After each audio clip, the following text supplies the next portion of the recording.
Before this video begins, I'd like to say that this is a very detailed guide, and for the best chance of getting Race V4, it's best that you pay attention to every detail I mention in the video. Enjoy! The first step for awakening your race is to defeat the Rip Indra boss. To summon him, you'll first need a God's Chalice.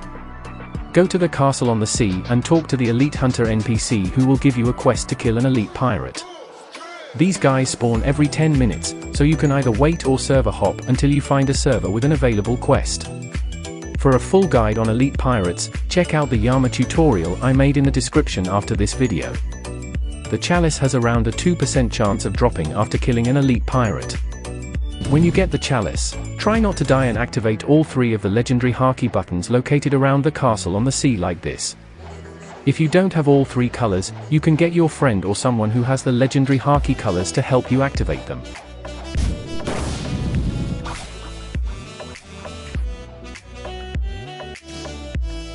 After all 3 buttons are activated, come inside here and hold your Chalice while standing next to this pedestal. This should spawn Rip Indra, kill him and you'll be ready for the next step of the puzzle. For this next step, go to the castle on the sea and talk to the Sealed King. After the dialogue is finished, head to the Great Tree where you'll need to visit the Temple of Time.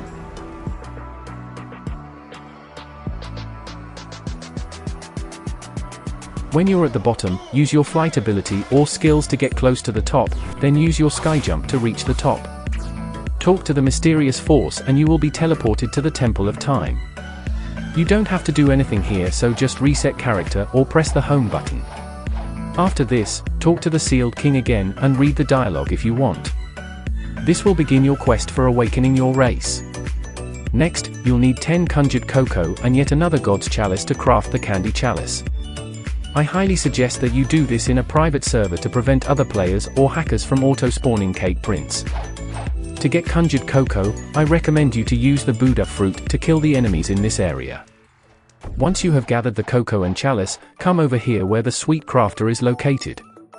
Talk to her, and she will make a candy chalice for you. After that, head over here and talk to Drip Mama who will get you to kill 500 enemies in the Cake Land area. After you have defeated enough enemies, talk to her again while holding the Cake Chalice to spawn Do King. This boss is very strong, so I suggest you get some friends to help you with killing him.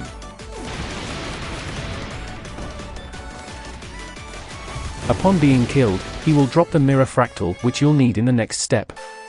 Now here comes the hardest part of the puzzle, which is finding Mirage Island during a full moon. To find a full moon, you can either wait in a private server for 50 minutes or you can do a simple trick by turning your graphics quality to the minimum, and going to the top of the safe zone in Castle on the Sea. By looking down during the day, you can see which phase the moon is currently in or about to go in. Using this trick, we are looking for when the moon is in full state or a waning gibbous, but preferably the waning gibbous, since this gives us enough time to look around for Mirage Island without the full moon ending. Once you find a server with a moon we can use, sail around the sea with a fast boat. I recommend you go around the outskirts of all the islands like this, since I have spawned it many times doing this. Another option would be to sit idle in between the Sea of Treats and Floating Turtle Island, as I have also spawned Mirage multiple times in this area. The island has a 1% chance of spawning, but you can increase the chances by getting more people to search with you. The more drivers and the more boats, the higher the likelihood of finding Mirage Island. This part of the puzzle normally takes multiple hours and multiple attempts to complete, so don't give up so easily. When you finally find Mirage Island, you need to go around it and look for the highest point. Once you see it, travel straight towards it like this. Try not to go off course, as it will become very difficult to see where you're going. If you get lost, just move away from the island and try again.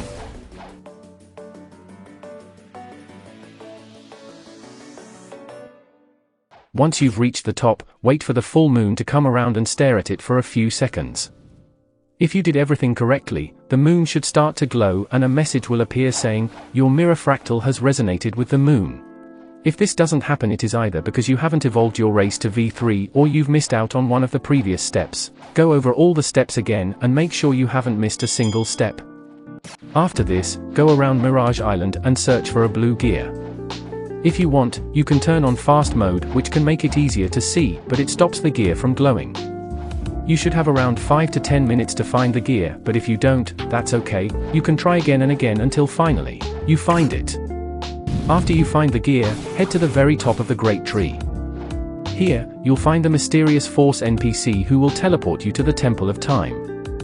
Around this corner, is the lever that you can now pull to enter the trial room.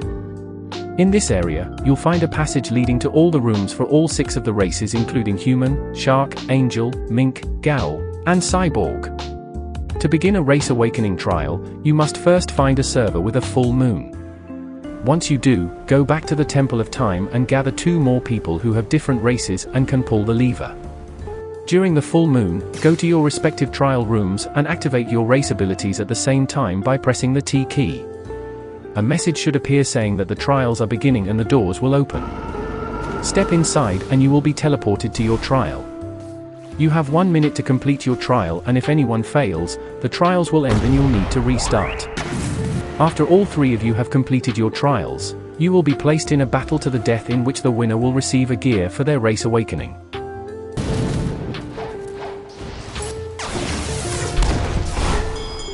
If you win, a light will appear above you.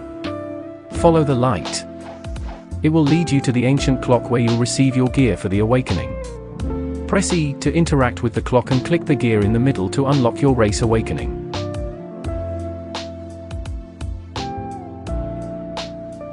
To be able to participate in the next trials, you'll need to come back down the stairs and talk to the Ancient One who will tell you to train your awakening. To complete the first stage of training, you need to have been in the awakened form for 3 minutes. And to activate your Race Awakening, you need to fill up the meter bar in the bottom left corner of your screen by receiving or doing damage. Although the bar can be filled by damaging NPCs, the fastest way to do it is by taking or dealing damage from other players. Once the bar is full, press the Y key to transform. Upon transforming, you will receive max stats and heal 10% of your max health. The duration of one awakening is around 1 minute if you don't deal or take any damage. You can do this another 2 times, or you can stay in the awakened state for 3 minutes by dealing constant damage to another player, or an NPC.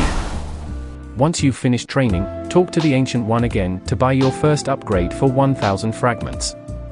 Every time you purchase an upgrade, it makes the duration of the awakening slightly longer and allows you to participate in another trial. After each trial, you can choose which ability you'd like to unlock or upgrade an existing one. I will now show you the requirements for every stage of your Race Awakening. For Stage 3, you'll need to be in the awakened state for 5 minutes, and the next upgrade will cost you 1500 fragments. When you're in Stage 4, you'll need to finish 3 training sessions and get 3 upgrades before you can do the trials again. The first upgrade requires you to have a total of around 3 minutes of awakening usage and costs 2000 fragments. The second upgrade requires a total of around 5 minutes of awakening usage and costs 2250 fragments. And finally, the third upgrade requires a total of around 10 minutes of awakening usage and costs 2500 fragments. After finishing all 3 training sessions, you can now participate in the next trial. For the final stage or your Race Awakening, you must undergo 5 training sessions before you can do another trial. The purpose of the 5th stage is to increase the transformation's duration as well as how quickly the awakening meter fills up. Please note that only 4 trials are required for unlocking every Race Awakening ability, but finishing the next trial will allow you to enter the ancient clock and change your gears around. This feature is a little buggy as of the making of this video, but I'm sure it'll get fixed very soon. The first upgrade requires a total of 5 to 7 minutes of awakening usage and costs 3000 fragments. The second upgrade requires a total of around 10 minutes of awakening usage and costs 3250 fragments. The third upgrade requires a total of around 13 minutes of awakening usage and costs 3500 fragments. The fourth upgrade requires a total of around 15 minutes of awakening usage and costs 3750 fragments.